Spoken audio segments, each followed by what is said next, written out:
Hello students, this is R P Singh. Welcome to this channel learn maths with R P Singh. आज इस video में शिक्षा निदेशालय द्वारा उपलब्ध कराई गई कक्षा 8 गणित की वर्कशीट नंबर 1 लेते हैं। इसका टॉपिक है आओ संख्याओं को जानें। पहला है प्राकृत संख्याएं। वस्तुओं को गिनने के लिए जिन संख्याओं का प्रयोग करते हैं उन्हें प्राकृत संख्याएं कहते हैं। जैसे 1, 2, 3, 4 और इसके आगे डैश लगा हुआ है। तो प्राकृत संख्याएं 1 से शुरू होती हैं। ये सैकड़ों में, हज़ार में, लाख में, करोड़ में, आगे कुछ भी हो सकती हैं।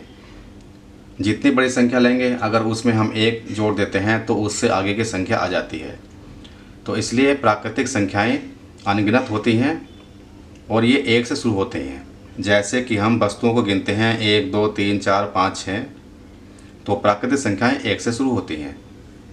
कोई 5 प्राकृतिक संख्याएं लिखें, तो अगर हमें 5 प्राकृतिक संख्या लिखनी है तो इसके आगे से शुरू कर सकते हैं हम। 6, 15, 122, 1004, 20,005, कोई भी हम संख्या लिख सकते हैं। दूसरा है पूर्ण संख्याएं।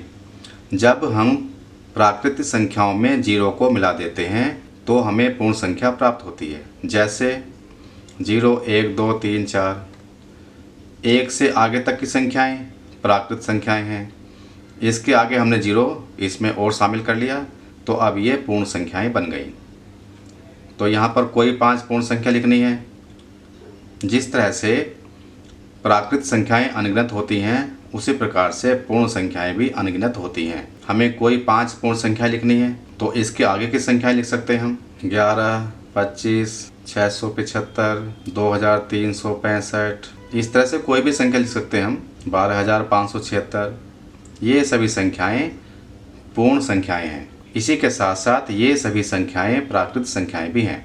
तो पूर्ण संख्याओं के अंदर प्राकृतिक संख्याएं भी शामिल हैं। 3 पूर्णांक। जब पूर्ण संख्या में प्राकृत संख्याओं के ऋणात्मक को शामिल कर लेते हैं उसे पूर्णांक कहते हैं। 0 से आगे पूर्ण संख्याएं हैं। इनमें हमने प्राकृत संख्याओं के ऋणात्मक को शामिल कर लिया। जैसे कि प्राकृत संख्याएं 1, 2, 3, 4 इस तरह से शामिल हैं तो इनके ऋणात्मक हो गए -1, -2, -3, -4, इस तरह से बाईं तरफ आता रहेगा। दाईं ओर प्लस की संख्याएं चलती रहेंगी, बाईं ओर माइनस की संख्याएं चलती रहेंगी। तो ये सभी पूर्णांक कहलाते हैं। 1 से आगे तक की संख्याएं धन की संख्याएं हैं, प्लस की संख्याएं हैं, तो इनको हम कहते हैं धन पूर्णांक। 0 से लेफ्ट में बाईं ओर ये सभी संख्याएं माइनस की संख्याएं हैं, इनको कहते हैं हम ऋण पूर्णांक। बीच में ये शून्य है, 0 है, इसको कहते हैं शून्य पूर्णांक। कोई 5 पूर्णांक संख्याएं लिखें तो इसमें प्लस की संख्याएं माइनस की संख्याएं सभी आ जाएंगी। -6, -9, -4, 5, 6, ये माइनस के पूर्णांक हो गए और ये प्लस के पूर्णांक हो गए। जब हम पूर्णांक को अन्य पूर्णांक से भाग करते हैं तो हमें कुछ ऐसी संख्याएं प्राप्त होती हैं जो पूर्णांक नहीं हैं। जैसे यहाँ पर पूर्णांक को पूर्णांक से ही भाग किया गया है। 1 को 5 से, 3 को 7 से, 5 को 8 से, 7 को 8 से। तो भाग करने के बाद में इस तरह की जो संख्याएं प्राप्त हो रही हैं ये पूर्णांक संख्याएं नहीं हैं, उन्हें परिमेय संख्या कहते हैं। तो ये सभी संख्याएं परिमेय संख्याएं हैं। अब हम परिमेय संख्याओं की परिभाषा लिख सकते हैं। परिमेय संख्या को P/Q के रूप में व्यक्त करते हैं, जहां P और Q पूर्णांक संख्या होती हैं और Q का मान कभी भी शून्य नहीं होता है। अतः 1/5, 3/7, 5/8, 7/8 आदि सभी परिमेय संख्याएं हैं। तो ये परिभाषा हो गई परिमेय संख्याओं की कि जिन संख्याओं को हम P/Q के रूप में लिख सकते हैं। P, Q पूर्णांक होती हैं और Q का मान शून्य नहीं होता है। दिए गए संख्या समूह में यहाँ पर ये संख्याएं प्लस की संख्याएं हैं। परिमेय संख्याओं में हम माइनस की संख्याएं भी लिख सकते हैं। -2/3, -3/5, 7 अपॉन माइनस का 9, 0 अपॉन माइनस का 2। ये संख्याएं भी परिमेय संख्याएं हैं क्योंकि p तथा q पूर्णांक हैं और q शून्य के बराबर नहीं है। p शून्य हो सकता है, q शून्य नहीं होगा। प्रश्न है, दिए गए संख्या समूह में से संख्याएं देखकर नीचे दिए गए समूहों में लिखिए। ये संख्याएं हैं, यहाँ पर ये समूह बना रखे हैं, इनमें हमें संख्याएं लिखनी हैं। पहला है प्राकृत संख्या समूह। तो इन संख्याओं में से जो जो प्राकृत संख्याएं हैं उनको हमें इस समूह में लिखना है। तो यहाँ हम देख रहे हैं कि पहली संख्या ये 1 है, 1 प्राकृत संख्या है, 4 भी प्राकृत संख्या है, 7 भी प्राकृत संख्या है और इसके आगे 8 आएगा, 8 तथा 18, 8, 18 ये सभी प्राकृत संख्याएं हैं। आगे है पूर्ण संख्या समूह। तो हमें मालूम है कि यदि शून्य को प्राकृत संख्याओं के साथ में जोड़ लें तो पूर्ण संख्या बन जाती है। तो जो जो इसमें प्राकृत संख्याएं हैं वे पूर्ण संख्याएं भी हैं।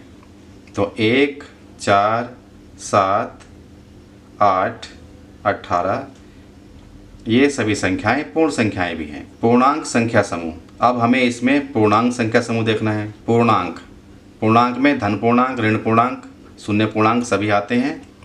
तो इसमें कौन सा आएगा? इसमें 1 आ जाएगा, 4, 7 ये प्लस के पूर्णांक हो गए, धन पूर्णांक हो गए और ये 8 धन पूर्णांक, 18 धन पूर्णांक है और जो ऋण पूर्णांक हैं वो भी इसमें शामिल हो जाएंगे। यहाँ पर माइनस का 4, फिर -5 और ये -72। तो ये धन पूर्णांक हो गए तथा ये ऋण पूर्णांक हो गए। तो ये सभी संख्याएं पूर्णांक संख्या समूह में आ जाएंगी। परिमेय संख्या समूह। परिमेय संख्या समूह हमने देखा था, इस तरह की संख्याएं परिमेय संख्या समूह में आती हैं। तो -3/7 आ गया पहला परिमेय संख्या समूह में, 4/9, -3/5, 3/2, 9/4, 8/9 ये सभी संख्याएं परिमेय संख्याएं हैं। अगला क्वेश्चन है, कोई 5 परिमेय संख्याएं लिखें। तो यहाँ पर कोई सी भी 5 परिमेय संख्याएं लिखनी है हमें। 0/5, -2/7, 7/-11, 3/8, 15/1003 ये सभी संख्याएं परिमेय संख्याएं हैं। इसमें प्लस की संख्या भी हो गई और माइनस की संख्या भी हो गई। तो इस तरह से हमने कक्षा 8 गणित की वर्कशीट नंबर 1 पूरी कर ली है। अगर ये वीडियो आपको अच्छी लगी हो तो इसको लाइक करें, शेयर करें, चैनल को सब्सक्राइब करके बेल आइकन प्रेस कर लें जिससे कि आगे आने वाली वीडियोज़ के नोटिफिकेशंस आपके पास पहुंच सकें। Thank you, thanks for watching this video.